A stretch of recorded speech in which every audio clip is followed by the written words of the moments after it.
അമൃത് Veni hair elixir presents daily news സായാഹ്ന വാർത്തകൾ powered by Pulimoottil Silks KSFE. എന്താ ഒരു മൂഡ് ഓഫ്? ഇപ്പൊ മുടി വല്ലാതെ കൊഴിയുന്നുണ്ട്, അതാ തോന്നുന്നു. ഈസ്ട്രജന്റെയും വൈറ്റമിൻ ഡിയുടെയും കുറവാണ് മിക്ക സ്ത്രീകളുടെയും മുടി കൊഴിച്ചിലിന്റെ പ്രധാന കാരണം. അമൃത് Veni hair elixir for women സ്ത്രീകളുടെ മുടിയുടെ വളർച്ചയ്ക്കും ശക്തിക്കും അത്യാവശ്യമായ herbal ഈസ്ട്രജനാലും vitamin ഡിയാലും സമ്പുഷ്ടമാക്കിയതാണ് Amrit Veni hair elixir for women. നമസ്കാരം, ഞാൻ പ്രവീജ വിനീത്. ഡെയിലി ന്യൂസിന്റെ സായന്ന വാർത്തകളിലേക്ക് സ്വാഗതം. ഇന്ന് മാർച്ച് 13 വ്യാഴാഴ്ച. തലസ്ഥാന നഗരിയെ ഭക്തിസാന്ദ്രമാക്കി ആറ്റുകാൽ പൊങ്കാല. ആറ്റുകാൽ ക്ഷേത്രത്തിൽ പൊങ്കാല നിവേദിച്ചതോടെ നഗരത്തിൽ വഴിനീളെ ഒരുക്കിയ പൊങ്കാലക്കലത്തിൽ പുണ്യാഹം തെളിച്ചു. ആറ്റുകാൽ ദേവിക്ക് പൊങ്കാല നിവേദിച്ച ശേഷം ഭക്തലക്ഷങ്ങൾ മടങ്ങുകയാണ്. വൈകിട്ട് 7:45 കുത്തിയോട്ട നേർച്ചയ്ക്കായുള്ള ചൂരൽകുത്ത്. 582 ബാലന്മാരാണ് ഇക്കുറി കുത്തിയോട്ടത്തിനുള്ളത്. നാളെ രാത്രി 10 കാപ്പഴിച്ച് കുടിയിളക്കിയ ശേഷം 1 മണിക്ക് നടക്കുന്ന കുരുതി സമർപ്പണത്തോടെ പൊങ്കാല ഉത്സവം സമാപിക്കും. സെക്രട്ടേറിയറ്റിന് മുന്നിൽ പ്രതിഷേധ പൊങ്കാലയുമായി ആശാവർക്കർമാർ. 1 മാസമായി സെക്രട്ടേറിയറ്റ് പടിക്കൽ സമരം ചെയ്യുന്ന ആശാവർക്കർമാരാണ് ഇന്ന് പ്രതിഷേധ പൊങ്കാലയിട്ട് സമരം നടത്തുന്നത്. സർക്കാരിന്റെ കനിവ് തേടിയുള്ള പൊങ്കാലയാണ് ഇടുന്നതെന്ന് ആശാവർക്കർമാർ പ്രതികരിച്ചു. തങ്ങളുടെ 32 ദിനരാത്രങ്ങളുടെ വ്രതമാണ് നേർച്ചയായി സമർപ്പിക്കുന്നതെന്നും തങ്ങളുടെ ആവശ്യങ്ങൾക്ക് നേരെ സർക്കാർ കണ്ണു തുറക്കുമെന്നാണ് പ്രതീക്ഷയെന്നും ആശാവർക്കർമാർ പറയുന്നു. ആശാവർക്കർമാരുടെ സമരത്തിനെതിരെ മുഖപ്രസംഗവുമായി CPM മുഖപത്രം ദേശാഭിമാനി. സമര നേതൃത്വം അടിക്കടി ആവശ്യങ്ങൾ മാറ്റുകയാണെന്നാണ് മുഖപ്രസംഗത്തിലെ വിമർശനം. കേന്ദ്ര സർക്കാരിന്റെ ഉത്തരവാദിത്വം സമരം ചെയ്യുന്നവർ മറച്ചുപിടിക്കുന്നുവെന്നും സമരത്തിന്റെ പൊള്ളത്തരം ഓരോ ദിവസം കഴിയുന്തോറും പുറത്തുവരുന്നുവെന്നും മുഖപ്രസംഗത്തിൽ കുറ്റപ്പെടുത്തുന്നു. ആശാവർക്കർമാർ താഴെത്തട്ടിൽ നടത്തുന്നത് നിർണായക സേവനമെന്ന് ചൂണ്ടിക്കാട്ടി ആശാവർക്കർമാർക്കുള്ള ധനസഹായം ഉയർത്തണമെന്ന് പാർലമെന്ററി സ്റ്റാൻഡിംഗ് കമ്മിറ്റി ശുപാർശ നൽകി. നിലവിൽ 5000 മുതൽ 9000 വരെയാണ് ആശാവർക്കർമാർക്ക് ധനസഹായം കിട്ടുന്നത്. ഇത് 2 നേരത്തെ ഭക്ഷണത്തിന് പോലും തികയില്ലെന്ന് പാർലമെന്ററി കമ്മിറ്റി ചൂണ്ടിക്കാട്ടി. ആരോഗ്യ ഗവേഷണ രംഗത്തും ആശാവർക്കർമാരെ പ്രയോജനപ്പെടുത്തണമെന്നും ഇതിന് അധിക ധനസഹായം ഗവേഷണ ഫണ്ടിൽ നിന്ന് നൽകണമെന്നും കമ്മിറ്റി ശുപാർശ ചെയ്യുന്നു. രാംഗോപാൽ യാദവ് അധ്യക്ഷനായ കമ്മിറ്റിയുടേതാണ് ശുപാർശ. കേന്ദ്ര ഭവന ധനകാര്യ വകുപ്പ് മന്ത്രി മനോഹർ ലാൽ ഖട്ടറുമായി കൂടിക്കാഴ്ച നടത്തി മന്ത്രി MB രാജേഷ്. ഏപ്രിലിൽ തിരുവനന്തപുരത്ത് നടക്കുന്ന വൃത്തി ശുചിത്വ കോൺക്ലേവിലേക്കും മെയ് മാസത്തിൽ കൊച്ചിയിൽ നടക്കുന്ന അർബൻ കോൺക്ലേവിലേക്കും കേന്ദ്രമന്ത്രിയെ ക്ഷണിച്ചു. കേന്ദ്ര സർക്കാർ തടഞ്ഞുവച്ചിരിക്കുന്ന കേരളത്തിലെ നഗര തദ്ദേശ സ്ഥാപനങ്ങൾക്കുള്ള 687 കോടി രൂപ എത്രയും വേഗം അനുവദിക്കണമെന്ന് കൂടിക്കാഴ്ചയിൽ മന്ത്രിയോട് ആവശ്യപ്പെട്ടതായി MB രാജേഷ് പറഞ്ഞു. കേരളത്തിൽ കഴിഞ്ഞ 24 മണിക്കൂറിൽ പത്തനംതിട്ട, പാലക്കാട്, മലപ്പുറം എന്നീ 3 ജില്ലകളിൽ ഉയർന്ന തോതിലുള്ള അൾട്രാവയലറ്റ് രശ്മികളുടെ സാന്നിധ്യം രേഖപ്പെടുത്തി. പത്തനംതിട്ട ജില്ലയിലെ കോന്നി 8, പാലക്കാട് ജില്ലയിലെ തൃത്താല 10, മലപ്പുറം ജില്ലയിലെ പൊന്നാനി 10 എന്നിങ്ങനെയാണ് അൾട്രാവയലറ്റ് രശ്മികളുടെ അളവ് രേഖപ്പെടുത്തിയത്.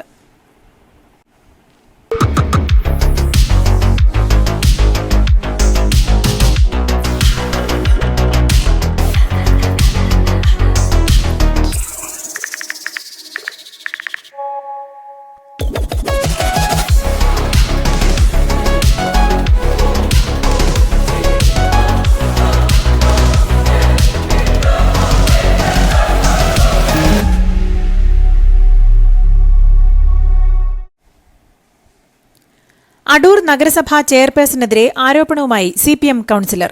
അടൂർ നഗരത്തിലെ ലഹരിക്കച്ചവടത്തിന്റെ കേന്ദ്രമായ ഒരു കടയ്ക്കെതിരെ പലവട്ടം ആവശ്യപ്പെട്ടിട്ടും നടപടിയെടുക്കുന്നില്ലെന്ന് റോണി പാണംതുണ്ടിൽ ആരോപിച്ചു. എന്നാൽ ആരോപണം തള്ളി നഗരസഭാ ചെയർപേഴ്സൺ ദിവ്യ റെജി മുഹമ്മദ് രംഗത്തെത്തി. റോണിയുടെ ആരോപണം അടിസ്ഥാനരഹിതമാണെന്നും ലഹരിക്കച്ചവടം ഉണ്ടെന്ന് പറയുന്ന കടയ്ക്കെതിരെ നടപടിയെടുക്കാൻ തീരുമാനിച്ചുവെന്നും ആവേശം മൂത്ത് റോണി പലതും വിളിച്ചു പറയുന്നതാണെന്നും അവർ പറഞ്ഞു.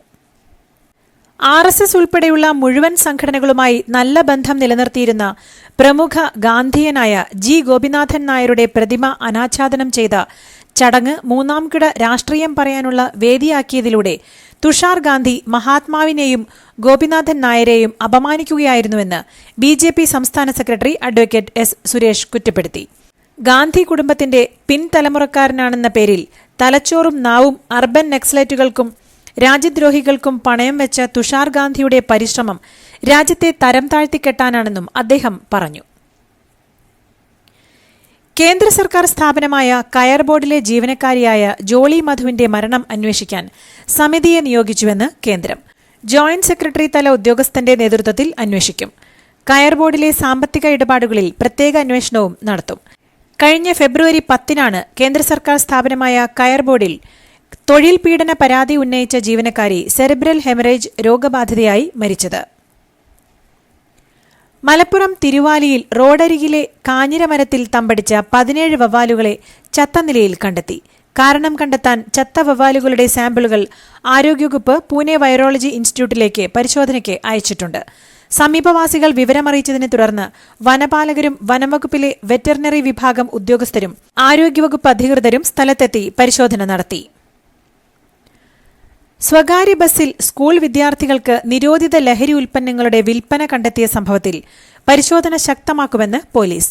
കഴിഞ്ഞ ദിവസം ചേർത്തല എറണാകുളം റൂട്ടിൽ സർവീസ് നടത്തുന്ന NM എന്ന ബസ്സിൽ നിന്നും നിരോധിത പുകയില ഉൽപ്പന്നങ്ങൾ പിടികൂടുകയും ബസ് കസ്റ്റഡിയിലെടുക്കുകയും ചെയ്തിരുന്നു. ബസിന്റെ പെർമിറ്റ് റദ്ദാക്കുന്നതിനുള്ള നടപടികൾ ആരംഭിച്ചതായി മോട്ടോർ വാഹന വകുപ്പ് അറിയിച്ചു. CBI കേരള പോലീസുമായി ചേർന്ന് നടത്തിയ സംയുക്ത ഓപ്പറേഷനിൽ തിരുവനന്തപുരം വർക്കലയിൽ നിന്ന് പിടികൂടിയത് അമേരിക്ക ഏറെക്കാലമായി തിരയുന്ന കുറ്റവാളിയെ. ലിത്വാനിയ പൌരനായ അലക്സി ബെസിയോക്കോവ് ആണ് അറസ്റ്റിലായത്. പ്രതി ഇന്ത്യയിൽ നിന്ന് രക്ഷപ്പെടാൻ പദ്ധതിയിടുമ്പോൾ തിരുവനന്തപുരത്ത് നിന്നാണ് അറസ്റ്റിലായതെന്ന് CBI അറിയിച്ചു. ദളിത് ചിന്തകനും എഴുത്തുകാരനും സാമൂഹ്യ പ്രവർത്തകനുമായിരുന്ന KK കൊച്ച് അന്തരിച്ചു. 76 വയസ്സായിരുന്നു. കോട്ടയം മെഡിക്കൽ കോളേജിൽ ക്യാൻസർ ബാധിതനായി പാലിയേറ്റീവ് ചികിത്സയിൽ ആയിരുന്നു. കേരളത്തിലെ ദളിത് മുന്നോക്ക പോരാട്ടങ്ങൾക്ക് വേണ്ടി ഏറെ ശ്രദ്ധേയമായ പ്രവർത്തനങ്ങൾ നടത്തിയിരുന്ന ആളാണ് KK കൊച്ച്.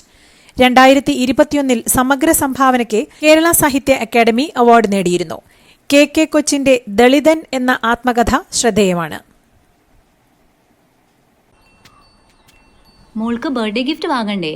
ഷോപ്പിൽ കൊണ്ടുപോയി ഇഷ്ടമുള്ളത് വാങ്ങി കൊടുക്കാം. അപ്പൊ ഏട്ടൻ വരുന്നുണ്ടോ? ഗിഫ്റ്റ് കാർഡ് വരും. അതെ, ഓരോ ചിട്ടിയിലും ഒരാൾക്ക് 5000 രൂപയുടെ ഗിഫ്റ്റ് കാർഡ് സമ്മാനം. മെഗാ സമ്മാനമാണെങ്കിലോ പുതുപുത്തൻ ബെൻസ് കാർ. രണ്ടാം സമ്മാനം ഇന്നോവ ക്രിസ്റ്റ, അതും 17. ഇത്തവണ സമ്മാനങ്ങളുടെ നക്ഷത്ര തിളക്കവുമായി KSFE ഗാലക്സി ചിട്ടികൾ. ചെന്നൈയിൽ ഡോക്ടറെയും ഭാര്യയെയും 2 മക്കളെയും മരിച്ച നിലയിൽ കണ്ടെത്തിയ സംഭവം ആത്മഹത്യയെന്ന് പോലീസിന്റെ പ്രാഥമിക നിഗമനം.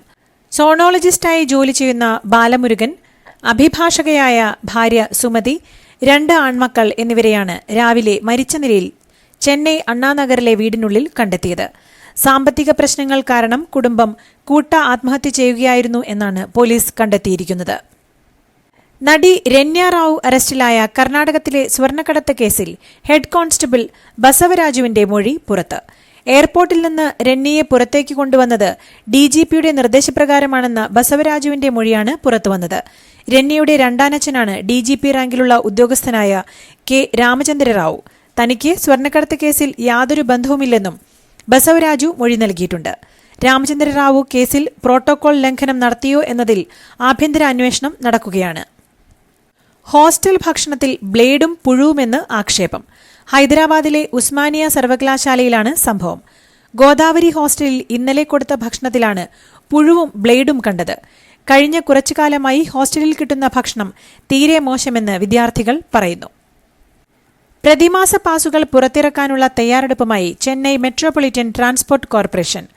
പാസ് ഉടമകൾക്ക് AC ബസ്സുകൾ ഉൾപ്പെടെ എല്ലാ MTC സർവീസുകളിലും യാത്ര ചെയ്യാൻ സാധിക്കും.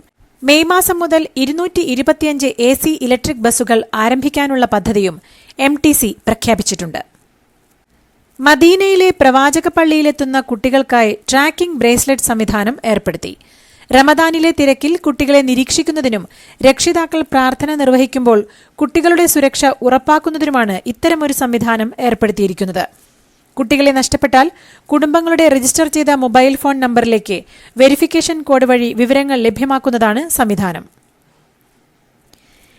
ഇംഗ്ലണ്ടിന്റെ വടക്കുകിഴക്കൻ തീരത്ത് വടക്കൻ കടലിൽ ഓയിൽ ടാങ്കറിലുണ്ടായ അഗ്നിബാധ നിയന്ത്രണ വിധേയമാക്കി. ചരക്ക് കപ്പലും ഓയിൽ ടാങ്കറും കൂട്ടിയിടിച്ചാണ് കപ്പലിനെ തീപിടിച്ചത്. തിങ്കളാഴ്ചയാണ് അമേരിക്കൻ ഓയിൽ ടാങ്കർ കപ്പലായ സ്റ്റെന ഇമാക്കുലേറ്റും പോർച്ചുഗീസ് ചരക്കുകപ്പലായ സോളുങ്കും തമ്മിൽ കൂട്ടിയിടിച്ചത്. 2,20,000 ബാരൽ വിമാന ഇന്ധനമായിരുന്നു സ്റ്റെന ഇമാക്കുലേറ്റ് കപ്പലിലുണ്ടായിരുന്നത്. അന്താരാഷ്ട്ര ബഹിരാകാശ നിലയത്തിൽ കുടുങ്ങിക്കിടക്കുന്ന ഇന്ത്യൻ വംശജയായ ബഹിരാകാശ യാത്രിക സുനിത വില്യംസിന്റെയും ബുച്ച് വിൽമോറിന്റെയും ഭൂമിയിലേക്കുള്ള മടക്കയാത്ര വരുന്ന തിങ്കളാഴ്ചയായിരിക്കുമെന്ന് നാസ. 17-ാം തീയതി ഇന്ത്യൻ സമയം വൈകിട്ട് 6:35 സുനിത കൂടി ഇപ്പോൾ ഭാഗമായ ക്രൂ 9 ദൌത്യസംഘം നിലയത്തിൽ നിന്ന് പുറപ്പെടുകയെന്നാണ് വിവരം. രാജ്യങ്ങൾ വാണിജ്യ യുദ്ധത്തിലേക്ക് കടക്കുമ്പോൾ എല്ലാം നഷ്ടപ്പെടുകയാണ് സംഭവിക്കുകയെന്ന് ഐക്യരാഷ്ട്രസഭാ secretary general Antonio Guterres. Trump ഭരണകൂടം നടപ്പാക്കുന്ന ഇറക്കുമതി തീരുവ പരിഷ്കരണങ്ങളുടെ പശ്ചാത്തലത്തിലായിരുന്നു അദ്ദേഹത്തിന്റെ പരാമർശങ്ങൾ. ഒരു ആഗോള സമ്പദ്വ്യവസ്ഥയിലാണ് നാം ജീവിക്കുന്നത്. എല്ലാം പരസ്പര ബന്ധിതമാണ്. സ്വതന്ത്ര വ്യാപാര ബന്ധം നിലനിൽക്കുന്നത് കൊണ്ടുള്ള ഏറ്റവും വലിയ നേട്ടം എല്ലാ രാജ്യങ്ങൾക്കും ഗുണം ലഭിക്കുന്ന തരത്തിൽ അതിനെ ഉപയോഗപ്പെടുത്താം എന്നുള്ളതാണെന്നും അദ്ദേഹം പറഞ്ഞു. മുൻ Pakistan cricket team captain Shahid Afridi പലതവണ മതം മാറാൻ ആവശ്യപ്പെട്ടിട്ടുണ്ടെന്ന് മുൻ പാക് സ്പിന്നർ ഡാനിഷ് കനേരിയ. 2000 മുതൽ 2010 വരെ പാകിസ്ഥാനു വേണ്ടി 61 ടെസ്റ്റുകൾ ഡാനിഷ് കനേരിയ കളിച്ചിട്ടുണ്ട്. പാകിസ്ഥാനിൽ ബഹുമാനം ലഭിക്കാത്തതിനെ തുടർന്നാണ് താൻ അമേരിക്കയിലേക്ക് പോയതെന്ന് ലെഗ് സ്പിന്നറായ ഡാനിഷ് കനേരിയ പറഞ്ഞു. ഇതോടുകൂടി ഇന്നത്തെ ഡെയിലി ന്യൂസ് സായന്ന വാർത്തകൾ സമാപിക്കുന്നു. ഡെയിലി ന്യൂസിനു വേണ്ടി വാർത്തകൾ വായിച്ചത് പ്രവീജ വിനീത്. DailyNewsLive.in വാർത്തകൾ വിരൽ തുമ്പിൽ.